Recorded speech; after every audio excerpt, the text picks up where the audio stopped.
So, I'm glad to be here. It's a pleasant evening, some mosquitoes, and a talk that has preceded me, which I'm thankful for, because I told Aparna that I will draw off a little from what she says. She has laid out the entire span of utopian ideas, the connections with Bhagat Singh. I want to suggest, in terms of the topic that you've kept before us of Bhagat Singh and Fascism, is that I think all of us have our own Bhagat Singhs, and that depends on who we are. We must be clear on this. There is no one Bhagat Singh that we will all agree on, and I think we draw on different parts, different ideas, some from the reality of Bhagat Singh, some from the myth of Bhagat Singh, and both exist to a great degree. And I want to just locate myself in this framework. Who am I? What do I take away from Bhagat Singh? Where does it fit in with the idea of fascism? Fascism itself is a big word, and particularly the Indian organized left, the CPIM, etc., love to fight over whether this is fascist or not. Why Prakash Karat chose again to write this, I have no idea, but sometimes I'm puzzled by the directions they jump in. Fascism in the current context, to me broadly, what it connects with is that we are not faced with the threat, but we are living in what the RSS calls a Hindu Rashtra. This is a de facto Hindu Rashtra. How does it connect up with the other ideas of fascism? There is no one fascism, and the term itself is flexible enough to allow many interpretations. But the idea of a glorious past, of blood, war, fatherland, and an outgroup, I think, are common to many of these. And certainly all these exist in India today. This is what we face. Where does Bhagat Singh come into this? And where do I take Bhagat Singh and place him in this context? It comes from my own location. Who, after all, am I? I am from the Punjab. Like Bhagat Singh, I come from a Jat Sikh farming background down the generations. Also, because of this background, I can lay claim to a certain strain of subcontinental and international ideas. I'm speaking to you in English, and I deliberately choose to. I can speak in Hindi, but I prefer not to speak in Hindi. I think Hindi is a subnational language. It should remain there unless we are forced otherwise to utter it. Yes. Because I speak English, I draw from a past that includes Europe, it includes the Renaissance, it includes the origins of the English language. As somebody who is of Sikh origin, I'm not a believer. I draw upon both certain strains of thinking that we today term Hindu in terms of Vedantic thought. I draw upon Islam. If anybody has any doubt about how Islam has fed into Sikhism, they should just look at the shape of a Gurdwara and take away from it themselves what it means. The idea of the langar, Sufi influences, all that is very apparent. And so for me to have any part of any conversation that says we regret this part of our past would be to regret myself. And this is something that the present Lord does not realize, that to actually do away with bits of your past is to tear yourself inside out. Our language, our ways of thinking, everything is informed by the various influences that has fed into it. Given this background, what does it mean to be Indian today? To me, the idea of India is not an idea that goes back. Historians locate it in many places. I don't think it's an idea that has anything to do with history. I do not see 1847 as a national rebellion. I see it as a mutiny, and I can discuss that later. To me, India gets formed in 47 or 50 on a constitutional republican idea as a political unit. I don't think it has ever existed before. And any attempt to locate it through history as a nation is a deception, practiced as much by national historians as it is practiced by right historians. Though the right historians are far more stupid in what they do, far less informed in their own scholarships. But the mistake is the same in both cases. In Punjab, In 1847, the Sikh Empire is coming to an end after Ranjit Singh. There is a battle with the British. The British are aided by the same set of soldiers that 10 years later go out to form the core of the mutiny. Yeah, but they are part of the army that is destroying whatever the last subcontinental kingdom that exists.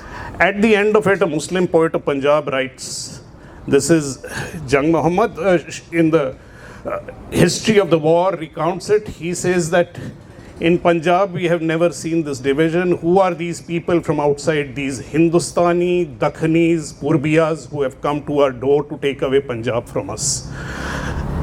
It is very possible on this basis to argue for a past where India consisted of Punjabis and Dakhanis and Purbiyas and Hindustanis. To make of this one political unit, this idea did not exist in 1847. 1857 certainly did not create it. It was an uprising of the Awadh and the Hindi belt.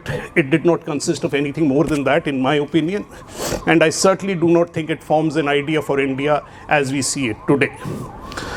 This is the Punjab in which Bhagat Singh is born. And I'm locating Bhagat Singh specifically because in the entire framework of revolutionary thought, no other figure appeals to me simply because of the reading he did, the kind of viewpoint he had. Perhaps it is my own Sikh origin that places me in a position where I think it is the one framework of thought which is this worldly. In Sikhism, there is no renunciation, there is no asceticism, there is no fasting. So I have little sympathy, admiration, yes, but somebody like Azad leaves me cold. I do not understand him. I do not understand the Bengali revolutionaries who go back to Bankim, which to me, reading Vande Mataram or reading the book that gives rise to it, I think Hindu communalism is already sitting in that book. To take inspiration for that leaves me gobsmacked. How can you even begin to look at this as the place from which you draw? I cannot interact with Vivekanand and take away anything that makes sense to me. Yeah? So in that sense, Bhagat Singh is located at a place where I am comfortable. He reads things I understand. I can disagree with him. What are the things that are shaping Bhagat Singh? His uncle Ajit Singh, the Pagdis Samhal Jatta movement. You mentioned the Narodniks. Important, because the debate with the later communists was whether the peasants or labor would be the revolutionary class. In Punjab, in a certain way, the idea of the peasants as a revolutionary class has survived up to the farm movement. But remember that it is still a misleading idea. The peasantry of Punjab is not the peasantry of Russia. This is a dominant caste landowning peasantry. There are gradations and levels below this peasantry who get ignored in all the talk of revolution that Bhagat Singh and his compatriots carry out. Caste is a missing word from the entire framework of this thought, and it is a big absence. And if you have to pick out points where not just Bhagat Singh but a huge part of the Indian movement did not realize Indian reality, you must begin with this. The Pagdi Samhal Jatta movement itself is about the Jat Sikhs, the ownerships of the land. A huge number of people are left out of it. But it is Bhagat Singh's uncle, Lala Lajpat Rai, takes part in this movement. Ajit Singh is deported, but Bhagat Singh's father, who is a compatriot of his, obviously his brother Ajit Singh, passes on many lessons that relate to that movement on to Bhagat Singh. Bhagat Singh is also the last sort of member of a strange combination in Punjab, which dies out after that of the coming together of two antagonistic streams in Punjab. And these are the streams of the Arya Samaj and newly revivalistic Sikhism, which are totally antagonistic to each other. This is largely begins with the express entry of Dayanand Saraswati.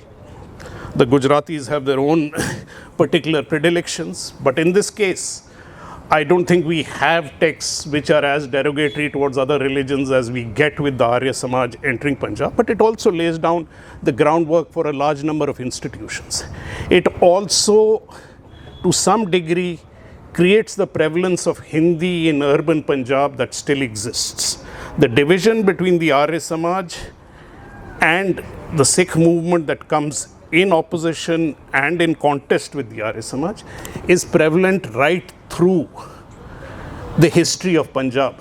It is what drives the divisions in the Punjabi Suma movement, where the Hindus largely are on one side espousing Hindi, the Sikhs on the other side espousing Punjab. It is the era of militancy, where there's a split in the newspapers themselves between Hindi and Punjabi. And these are communal splits. So in all the appropriation of Bhagat Singh, across streams from the RSS onwards, the one stream that does not appropriate Bhagat Singh, though it will not openly criticize, is that of Sikh communalism. The same communalism that claimed Pash will not have Bhagat Singh's posters in the SGPC or the Gurdwara movement. In terms of the large heroes, Bhagat Singh has no place, though they will not directly criticize Bhagat Singh. It is against this background that I want to take away 4 important things from Bhagat Singh that personally to me matter. And the first most important thing is that it is often cited that Lala Lajpat Rai, the injury to Lala Lajpat Rai leads Bhagat Singh to take revenge. But I think he also had a clear understanding of the communalism of Lala Lajpat Rai, and a part of the Congress. He brought out a pamphlet which was critical of Lala Lajpat Rai. I am just drawing on the parts of Bhagat Singh that I think can be directly ascribed to him, and you can correct me where I am wrong. Just quickly. Sure. You know, it's not nice to be invited with someone with whom you agree on everything. Sure. So the most important point here for me is that he strictly stands up and takes a stand against Lala Lajpat Rai, despite the huge difference in seniority and public popularity at that time. He does remain anonymous in the pamphlet that attacks Lala Lajpat Rai. He's still a young man, but he takes a position. This division in Punjab of the kind of communalism that was being stoked leads to huge problems through the history of Punjab. The second point I find interesting about Bhagat Singh was his ability to actually take positions which you can agree, disagree with, but are not compromised. Very early on, there is an essay of his in school where he actually writes, and this is something that can be rightly criticized, but he comes up with the hypothesis that Devanagari should be the script for all North Indian languages very early on, because it would allow mutual intelligibility among various North Indian languages. I find it an interesting idea, not one I agree with. I've spoken about what I think of Hindi and what has happened with Hindi in this country. The third important thing about Bhagat Singh is that he directly, personally writes this piece on why I'm an atheist. It is at this point, I think, he manages to radically reject both the influences which shape him, both the Arya Samaj and the Sikh ethos that have shaped him are rejected in this clear categorical statement of why I'm an atheist. It requires, in the India of that time, in the Punjab of that time, a great amount of courage to take a position which may not be so difficult today, and to take it publicly in a way that few other people managed to do so at that point of time. Again, to me, it holds important lessons because it is possible to be engaged in active Indian public life, and that should be possible today also with this categorical statement.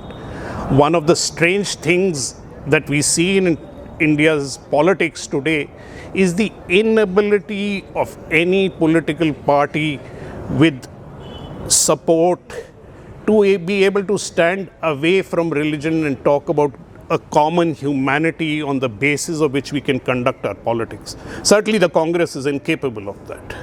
that Rahul Gandhi has to stand up with a photo of Shiva in parliament and we have to accept it as a necessity of our times just tells you how stupid our politics has become or how much we have degraded ourselves in trying to support ideas that make no sense at all. The last point, and this I think is an even more fundamental point for somebody from the Sikh ethos, when he is on the run, he finally shears his hairs. That renunciation of Sikh identity when necessary is also to me an act of courage, because we are tied up with collective identities. This idea to challenge what has been passed on, to invent yourself anew, to define your politics in terms that make sense to you, not in terms of others, also leads me to believe, and this is pure speculation, that the placement of Bhagat Singh entirely in the context of Marxist communism is to me wrong. There is nothing to suggest that he would have stayed there or he had reached there. If you look at the constitution of the Hindustan HSRA, what it is aspiring for is a federated, united states of India. The idea is being borrowed from the constitution of the United States rather from Soviet Union at that time. What it is looking for is universal suffrage at that point of time, and it is envisaging the construction of a constitution when India becomes free. None of them seems to suggest direct influence from the Soviet Union. There are statements that are attributed over and over again to him that he has talked of revolution. Indeed, he has. He has talked of revolution, of armed rebellion, but whether he was an traditional Marxist in the sense we have to understand today, I don't think we have any evidence for that. And I say that because I think the possibilities lie in exploring what lie outside these labels and defining our politics. That remains true, as true today here as it was in the past then. And this last fact is brought out in a piece, I think, which was in Kirti, so I think it is directly Bhagat Singh's piece, where he writes about the difference between Bose and Nehru. And that difference between Bose and Nehru, he says, is he's writing to the young, do not support Bose, support Nehru. The reason for supporting Nehru is important, because I think that gets to the heart of why I find Bhagat Singh interesting. He says that Bose's problem is that he looks back to a glorious Indian past for inspiration. This glorious Indian past is what defines over and over again, whether you look at the RSS, whether you look at Vivekanand, whether you look at Bose, whether you look at the Arya Samaj going back to the Vedic past. This need to go back to the past, or it defines the BJP today, to claim some glory for yourself as a people or a culture, lies at the heart of this whole project, where you have to reinvent a past, where you have to create a history, where you have to denigrate others, where you have to be selective. He says the reason to support Nehru, and subsequent events can bring us to many criticisms of Nehru, but he says that he is looking ahead. He wants to create a nation or a republic starting from here. He is not looking to the past greatness of some Hindu civilization that should shape us today. These to me are the four aspects that I think are necessary today in shaping any kind of intellectual counterpoint to what is happening in the country. This intellectual counterpoint today cannot be sought by seeking lessons in Bhagat Singh and what he did at that time. They cannot be sought by looking at lessons in the Soviet Union. But the possibilities of thought, or the ability to think independently, question and push back and criticize what clearly is the tyranny of the present, I think those are the things that we can draw away from Bhagat Singh, or at least I can. I think everybody here has to find their own way around it, tackle Bhagat Singh, disagree with him, criticize him. But I think that engagement is very positive, and that engagement, I think, is necessary if we have to take terms like fascism and say why we oppose them, I think we have to define for ourselves what we are opposing. I do not think we are opposing it today necessarily to go back to the India of 2014 that existed before. That India is not going to come back, neither was it a great place to begin with. It required huge changes.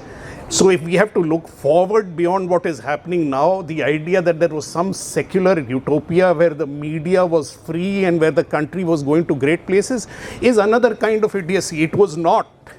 What maybe today is worse, but going back is not going to change anything. So how do you go forward? I think you have to do it by a certain independence of thought. That to me is what I take away in this context. Thank you, and then we can address.